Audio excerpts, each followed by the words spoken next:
Bienvenidos, soy el coleccionista. Aquí, cada historia es una pesadilla, cada sombra esconde un secreto. ¿Te atreves a unirte a la colección? El soldado a cargo de la vigilancia y otros 5 más que aparecieron tras haber entrado a la fuerza al lugar, nos ordenaron que saliéramos del auto con las manos en alto. Lo mismo pasó con González y Luna, quienes hicieron caso omiso a la petición del soldado. «Baje esa arma, soldado, ya le he dicho que no estamos infectados», dijo González con tono autoritario. El soldado, quien ya había empezado a dudar, tomó su radio y habló a través de ella.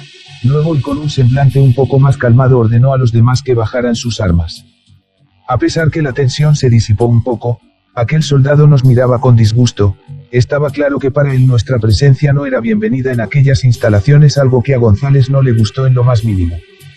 Entonces, tan disgustado como estaba, el capitán exigió ingresar al establecimiento y hablar con el jefe a cargo de dicha fortaleza, pero como había venido haciendo desde el principio, el soldado se negaba rotundamente a dejarnos pasar sin antes hacernos los análisis correspondientes.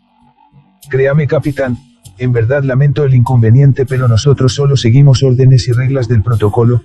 Si quiere levantar alguna queja, se las tendrá que comunicar al personal encargado de este lugar, pero antes, y como ya he mencionado, primero tienen que realizarse los análisis correspondientes con el personal médico que determinarán su estado».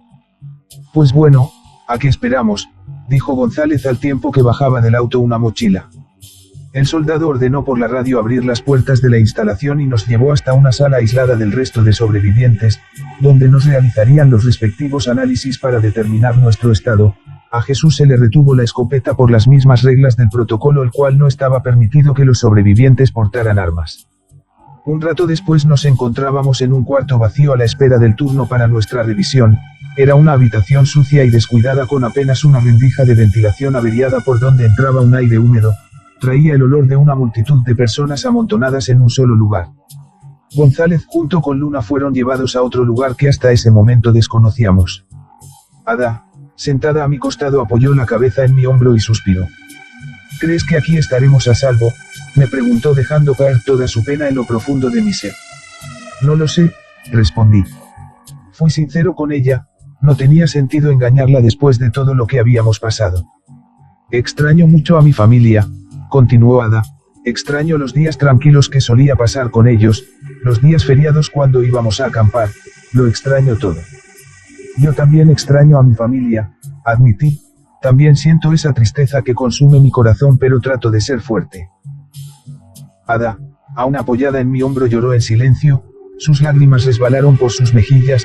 Me sentí inútil y despreciable por no encontrar otras palabras que calmaran su tristeza, pero eso es lo que hacía, ser valiente y seguir adelante. Esa era la verdad. Sin encontrar otra manera de consolarla, la abracé y dejé que llorara. Después de todo, había perdido a su familia y estaba sola. Jesús se acercó a nosotros y nos animó diciendo que todo iría bien. Además dijo que nosotros éramos como una familia y que teníamos que mantenernos unidos. Luego sacó de su billetera una foto y nos la enseñó. Una niña de mirada tierna sonreía en los brazos de una mujer bella, la cual de seguro debió de ser su madre. Ambas tenían el pelo rubio y los mismos ojos color miel. El fin de semana teníamos planes, íbamos a ir al parque de diversiones, pero ahora ya no están. Los ojos de Jesús empezaron a cristalizarse, pero contuvo las lágrimas y suspiró profundamente. «Lo siento tanto, Jesús», le dije apoyando mi mano en su hombro. «No pasa nada, sé que ellas pasaron a una mejor vida y no están aquí, en este lugar de mierda. Creo que es mejor así». Unos minutos después la puerta se abrió y apareció González, seguido de unos hombres que llevaban puestos unos trajes especiales que usan en los laboratorios. Uno de ellos nos ordenó que le siguiéramos hasta llegar a una carpa. Una vez allí, un soldado de mirada fría pidió que siguiera por un túnel de burbuja que llevaba hasta el otro extremo de la carpa. Teníamos que pasar de a uno, así que yo fui el primero en ir. «Siga la línea amarilla hasta el final del camino», me pidió aquel hombre. González pidió que siguiéramos las órdenes, aclarando que aquí estaríamos seguros y que en cuanto pueda vendría a visitarnos. Luego desapareció por un extremo de la carpa acompañado por uno de los agentes del laboratorio. Caminé siguiendo la instrucción del soldado. A no más de 10 metros entré en una carpa. Allí un hombre me escoltó hasta una sala donde había varias personas, cada uno con sus respectivos trajes. En aquel lugar había un amplio escritorio con algunas computadoras y anaqueles con utensilios y carpetas que me hicieron recordar el hospital donde habíamos encontrado al infectado atado en una camilla. Muy bien, ¿su nombre es?, me preguntó una mujer. Juan Colt. Edad: 22. Bien, le haremos unos análisis y si está libre de infección se le permitirá el acceso a las instalaciones. Dicho esto, uno de los hombres me pidió que me quitara la ropa dejándome únicamente con la ropa interior. Querían saber si tenía alguna mordida o rasguño. Luego me extrajeron algo de sangre y me miraron los ojos por un aparato que jamás lo había visto. Todo lo hacían muy rápido. ¿Saben qué es lo que está ocurriendo?, pregunté mientras me volvía a vestir. No, fue lo único que dijo la mujer. Uno de los soldados me obligó a guardar silencio. Esperé unos escasos 5 minutos y enseguida me dieron los resultados de mi análisis. Me dieron negativo para el virus, por lo que pude pasar a la siguiente sección a la espera de mis amigos. Media hora después estábamos todos de vuelta reunidos con los demás sobrevivientes en un amplio lugar dividido apenas por cordones de seguridad y algunas vallas metálicas. ¡Qué lugar más perturbador! Parece una concentración nazi, dijo Ada algo inquieta. Es mejor que estar afuera, sostuvo Jesús con una furtiva sonrisa. No veo dónde está la gracia, bufó Ada. ¿Ven a alguien que se les haga conocido?, pregunté. Ada y Jesús miraron todo el lugar examinando a cada una de las personas tratando de reconocer a alguno, pero al cabo de unos minutos desistieron. La gente se había dividido por grupos, algunos se mantenían en silencio mientras que otros hablaban levantando demasiado la voz haciendo que los demás regresaran a verlos con una expresión de disgusto. Un grupo de ellos sentados en el frío piso se habían tomado las manos los unos con los otros formando un círculo, los cuales cantaban una canción en un idioma que jamás había escuchado.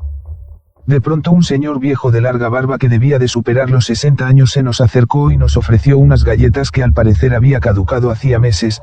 Todos nos negamos. Luego se alejó alegremente tarareando una canción que aparte de él nadie más conocía.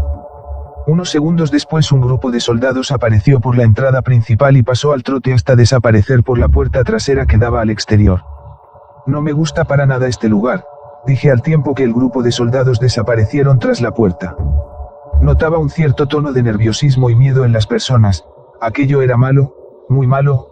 Se sabía cómo comenzaban las cosas cuando hay mucha gente nerviosa de todo tipo reunidos en un solo lugar, pero nunca se sabía cómo podía terminar. Es un centro de refugio, Juan, me dijo Jesús, hay gente de todo tipo, por eso nunca debemos bajar la guardia, tenemos que estar atentos a lo que puede pasar. Los minutos volaron sin saber nada de lo que nos esperaba, pero al cabo de una hora nos formaron en filas de a dos y nos llevaron al centro del estadio donde habían montado pequeñas carpas, en ellas había espacio para 5 personas, allí debíamos pasar la noche hasta que los helicópteros de traslado llegaran. Nos dijeron que nos llevarían lejos a un lugar mejor y fuera del alcance de la infección. Pues bien, supongo que tenemos que descansar, dijo Jesús acomodándose en uno de los colchones. No sé si pueda pegar ojo, dije mirando un tacho viejo y oxidado de donde nacía un soporte para el cable de luz. Algo me dice que este lugar no es del todo seguro. A mí también me da mala espina, dijo Ada. Creo que hay algo o alguien suelto por allí. ¿Vieron cuando pasó el grupo de soldados? Creo haber escuchado algunos disparos. Serán puras imaginaciones tuyas, especuló Jesús, quien se había recostado muy cómodamente en aquel mugriento colchón. Ojalá que lo sea, pero ya les dije, yo no pienso pegar ojo, terminé con tono decidido. Durante 2 horas intenté no dormirme, pero al final el cansancio pudo más y terminé por rendirme y entregarme a la calidez de la noche. Jesús y Ada también se habían dormido. Después de todo que podía pasar, aún así presentía algo, pero me daba miedo decirlo, algo estaba por ocurrir. 2:40 de la madrugada. Mientras Juan, Jesús y Ada dormían plácidamente, Jeremías, un hombre de 48 años, despertó en su carpa. No sabía cuánto tiempo llevaba dormido ni en dónde estaba, lo último que recordaba era las copas de whisky que había bebido dentro de aquel abandonado bar de mala muerte mientras el mundo se iba al carajo, luego algunos gritos, disparos, y después nada. Tardó unos segundos para acostumbrarse a la oscuridad de la noche, y cuando sus ojos pudieron ver más allá de aquella negrura se dio cuenta que alguien lo había traído y dejado en lo que parecía ser el interior de una carpa. De pronto sintió algo a su costado, algo grande y caliente que pareció moverse. Giró la cabeza con mucho cuidado y se topó cara a cara con un hombre obeso que roncaba levemente. Un par de preguntas se le cruzaron por la cabeza. ¿Por qué estaba en ese lugar? ¿Y qué hacía acostado al lado de un tipo gordo, sucio y maloliente? No aguantó ni un segundo más aquella sensación y se levantó evitando hacer el más mínimo ruido. En cuanto estuvo de pie notó que la cabeza aún le daba vueltas, tanto que le causó la típica sensación de un repentino vómito que afortunadamente pudo controlar. Se mantuvo inmóvil por unos segundos hasta que aquella sensación desapareciera, luego un poco más calmado miró a su alrededor. Aparte de él y de su compañero de cama, habían 3 personas más que dormían sobre unos colchones en el piso, 2 de ellos parecían ser una pareja de matrimonio y el otro era joven, quizás mucho más joven que él. Nuevamente aquella sensación amarga le recordó que debía ir a buscar un lugar tranquilo donde pudiera vomitar libremente aquella sustancia e inmediatamente salió de la carpa. Entonces notó que estaba en lo que parecía ser un refugio, pero no se detuvo a inspeccionar el lugar. Casi de milagro pudo llegar a lo que parecía ser una caseta medio construida en un rincón del refugio. El interior estaba algo oscuro pero fue lo único que encontró. Mientras vomitaba sintió algo cruzar rápidamente por su pie. Por la oscuridad no pudo apreciar lo que era, pero nuevamente aquella cosa volvió a cruzar por encima de su pie izquierdo, y al llegar a su derecho se detuvo y empezó a morder su calzado. Jeremías instintivamente sacudió el pie haciendo que ese algo saliera volando por los aires. Tan solo un par de segundos después 2 de aquellas cosas se abalanzaron sobre él, sintió una feroz mordida en el muslo derecho que le causó un dolor casi insoportable. En ese instante escuchó una voz en su interior que le gritaba, «Debe salir de allí cuanto antes», pero para ese entonces ya tenía a 3 más de aquellas cosas encaramadas en su pierna izquierda. Conocedor del peligro que repentinamente había aparecido, intentó salir del lugar pero tropezó con unos ladrillos y cayó al piso con brutalidad. Aquel acto le costó unos segundos valiosos de su vida, ya que más de aquellas cosas aprovecharon la ocasión y se lanzaron a él. Fue entonces cuando los vio a la luz de la luna. Eran asquerosas, horrendas, ratas de gran tamaño brotaban por un agujero de cloaca como un manantial, todas ellas con una hambre feroz e insaciable.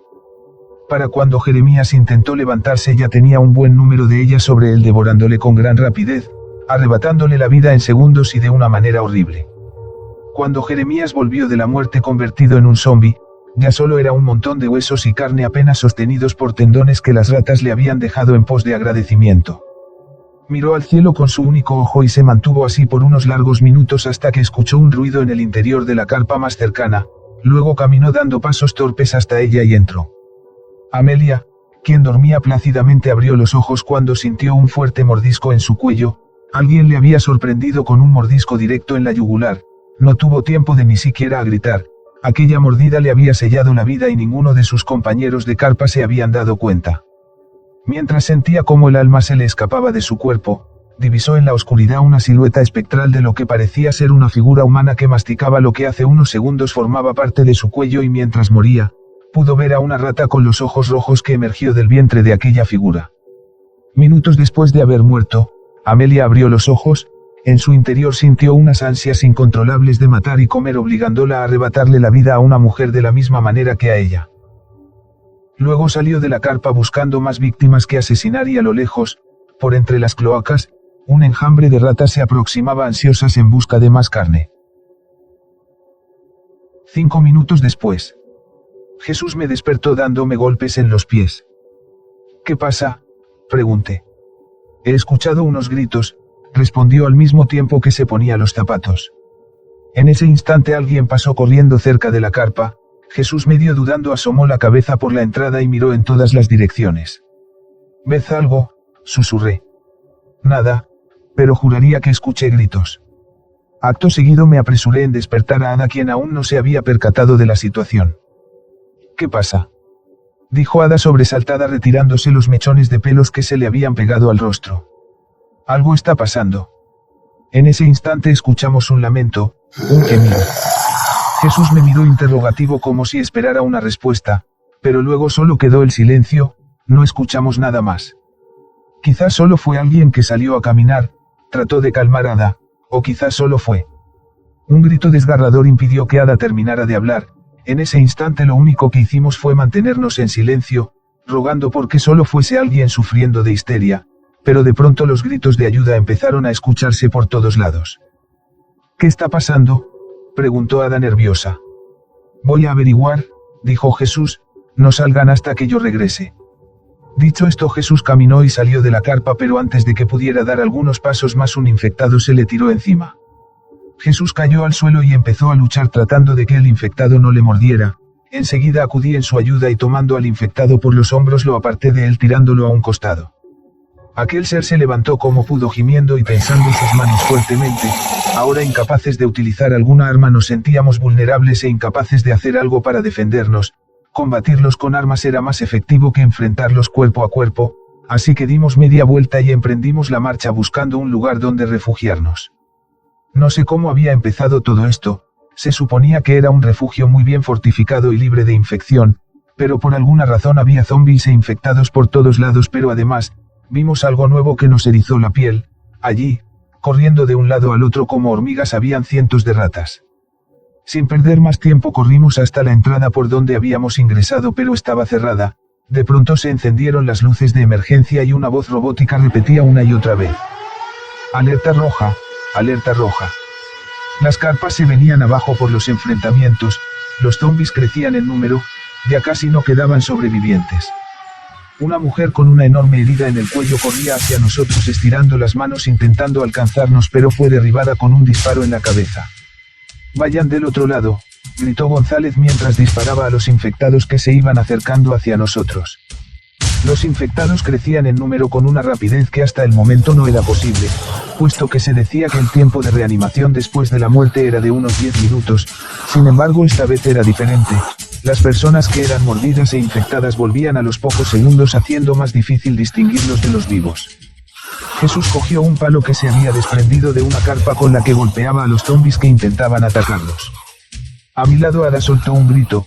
Un zombi que había emergido por debajo de una carpa le había cogido por el tobillo. Rápidamente golpeé la cabeza del zombi antes que éste le mordiera. Le di muy fuerte una y otra vez con el pie hasta destrozar su cráneo. Vamos, suban por la escalera, ordenó González. Un montón de gente subía por las escaleras. El disturbio por salvarse el pellejo era mucha que algunas personas caían nuevamente al piso por los costados siendo empujados por el resto. Era tanto el ajetreo que era imposible salir por aquel lugar. Maldita sea, tendremos que buscar otra salida, dijo Jesús. González, quien hasta hacía unos segundos mantenía a raya a los infectados, había desaparecido por el otro lado ya que los zombies habían llegado hasta su posición. Ahora estábamos indefensos. Nuestro único ángel guardián se había visto obligado a abandonar su posición para salvar su vida. Juan, mira, Ada señaló una tapa de rendija a unos metros de nuestros pies. Intenta abrirla, me pidió Jesús mientras mantenía a raya a los zombies que se acercaban. Tiene una traba puesta en el otro lado, respondí. Los disparos eran cada vez menos. Algunos soldados abandonaban su posición tras darse cuenta que ya nada se podía hacerse para salvar a los pocos sobrevivientes que quedaban. Un soldado que en un momento había abierto la puerta para que la gente pudiera salir al subir las gradas ahora las había cerrado. ¿Pero qué demonios hace?, le gritó un hombre que había llegado justo cuando el soldado cerraba la puerta. ¿Que no ve que hay infectados? Déjenos salir. El general lo ha ordenado, respondió el soldado con voz temblorosa y apuntándole con su arma. No nos podemos arriesgar. La gente desesperada por salir se había amontonado a la puerta como ratas asustadas. En ese momento morir de una bala era mucho más rápido que morir en las garras de los infectados. El soldado retrocedió de la puerta que empezaba a rechinar amenazando por venirse abajo por la presión que ejercían la multitud. Soldado, aléjese de allí, le gritó uno de sus compañeros, pero fue demasiado tarde. La puerta se vino abajo dejando el paso libre a las personas. El soldado en un intento por correr tropezó y terminó tendido en el piso sintiendo las pisadas por todo su cuerpo de una multitud que intentaba salir del lugar. Una infectada tropezó con sus pies cayendo encima del soldado, la cual no dudó en darle un mordisco en la boca arrancándole los labios. Aquella tapa en el suelo era nuestra única salida de una muerte atroz. Jesús usó el palo como palanca para forzar a la tapa, pero a medida que presionaba el palo adquiría una forma irregular. Parecía que en cualquier momento se iba a quebrar, pero antes de que eso ocurriera la tapa se levantó produciendo un sonido metálico. Vamos, rápido, ordenó Jesús. Yo entré primero para asegurarme de que allí abajo no hubiera ningún infectado y una vez comprobado el lugar ordené que bajaran. Ada bajó rápidamente, luego siguió Jesús, quien al intentar cerrar la tapa una mano asomó intentando cogerle, Por suerte la mano no pudo arremeter con su objetivo y desapareció al mismo tiempo que Jesús jalaba de la tapa dándole la oportunidad de ponerle el seguro. Una vez todos juntos volvimos a respirar tranquilos, lo habíamos logrado mientras que en el exterior aún se podía oír los gritos y los disparos que entraban amortiguados por el cuello del pozo. Dios, sí que hemos tenido mucha suerte esta vez, dije aún sin acabar de creer lo que había pasado. Todo se salió de control, dijo Ada quien apoyada a la pared trataba de recuperar la calma, pero ¿de dónde salieron esos zombies? Se suponía que era un lugar seguro. No lo sé, respondió Jesús, pero es algo que no pienso quedarme a averiguar, será mejor que salgamos de aquí antes de que esas asquerosas ratas logren entrar. Ada y yo asentimos al unísono. ¿Qué lugar es este?, preguntó Ada ya cuando habíamos caminado unos metros. Por los gruesos tubos y el olor a mierda parece ser un conducto de gas, agua y desagüe, 3 en 1, respondió Jesús mirándola animado. Parece ser que a ti no te asusta nada, ¿verdad? Ada le miró algo disgustada. Nada de eso, estaba a punto de mearme en los pantalones, solo que me sorprende la suerte que llevamos desde que nos conocimos en la iglesia. Quizás tengas razón, apremió Ada un poco más tranquila, pero no es motivo para que estés tan tranquilo en momentos como este. A ver Ada, ¿no te parece mejor que esté tranquilo, o quieres que me ponga más loco que una cabra y empiece a gritar como una persona que yo conozco? Ada se encogió de hombros mientras se cubría la boca con una mano tratando de evitar una sonrisa que no consiguió disimular. Creo que en vez de chofer deberías de haber trabajado en un circo, dije acompañando la risa de Ada. Nunca me lo pensé, titubeó Jesús. Caminamos durante unos 5 minutos hasta llegar a un cuarto de máquinas, nadie sabía nada de botones y esas cosas así que descartamos la idea de que quizás podríamos hacer algo con aquellos aparatos. A un costado había una puerta metálica con una pequeña reja por donde se veía al otro lado. Allí había unas gradas que daban al exterior, pero el problema era que la puerta estaba cerrada con candado del otro lado. Miren allí, dijo Ada señalando por encima de las máquinas, era una salida de emergencia similar al que por donde habíamos bajado. Subimos por ella y logramos salir a la superficie justo detrás del estadio donde guardaban las cosas que ya no usaban. Los disparos en el centro del estadio continuaban. En la entrada al refugio varios coches y camiones del ejército huían abriendo fuego contra los infectados que se habían amontonado a la entrada atraídos por los disparos. Los soldados que habían estado en la cima de la muralla bajaban por las gradas para subir a los camiones, pero solo más de uno pudo lograrlo. El resto se había topado con un montón de infectados que a pesar de haberles vaciado todo el cargador seguían de pie como si nada. Luego de una hora, y tras haber perdido la batalla contra una horda de infectados, ya solo se podía ver una espesa capa de humo y fuego que salía de la torre principal y del centro del estadio. Los zombies habían logrado tomar el lugar, ya no se podía hacer nada, la fortaleza había caído. Una vez que todo se había calmado saltamos la reja que rodeaba aquel lugar y corrimos por el parqueadero hasta llegar a la salida. Del otro lado se veía la barricada que los soldados habían formado al principio para frenar a los infectados. Ahora ya nadie vigilaba el lugar, por lo que los zombies se habían amontonado en numerosos grupos atraídos por el olor de la carne. Será mejor que busquemos un lugar para descansar en lo que amanece, propuso Jesús, puede que sea muy peligroso si caminamos en la noche. En aquel solitario lugar había autos pequeños y camiones de descargas, del otro lado de la autopista colapsada estaba la Villa Santa Ana. Dormiremos en este auto, dijo entonces Jesús. Un Fiat de color negro nos haría compañía en las últimas horas que quedaba para que amanezca. Además, era el último auto del estacionamiento y el más cercano a la salida, por lo que si los infectados lograban entrar podríamos escapar atravesando la valla. ¿Alguien sabe cuántas horas faltan para que amanezca?, preguntó Jesús acomodándose en el asiento del piloto. Yo y Ada nos sentamos en la parte de atrás. 3 horas como mucho, dije mirando mi reloj. Bastará para reponer fuerzas, no hemos comido nada desde ayer, así que es mejor descansar y dejar que nuestros cuerpos y mentes se relajen, terminó Jesús. Una vez dicho esto cerramos las puertas. Ada apoyó su cabeza en mi hombro a modo de almohada. Jesús sentado en el asiento del piloto cerró los ojos e intentaba dormir. Yo miré a través de la ventana hacia el cielo donde un manto de estrellas brillaban a cientos de miles de kilómetros y me pregunté, si Dios tenía que ver algo con esto, si este era el apocalipsis del cual tanto se hablaba en la Biblia. Me pregunté si había una esperanza para nosotros y mientras escuchaba el gemido de los infectados cerré mis ojos y dejé que el sueño se apoderara de mi mente. A lo lejos, el enjambre de ratas volvía a desaparecer por el mismo lugar de donde habían salido. Si te atreves a volver, suscríbete y activa la campana de notificaciones. Nos vemos en la próxima.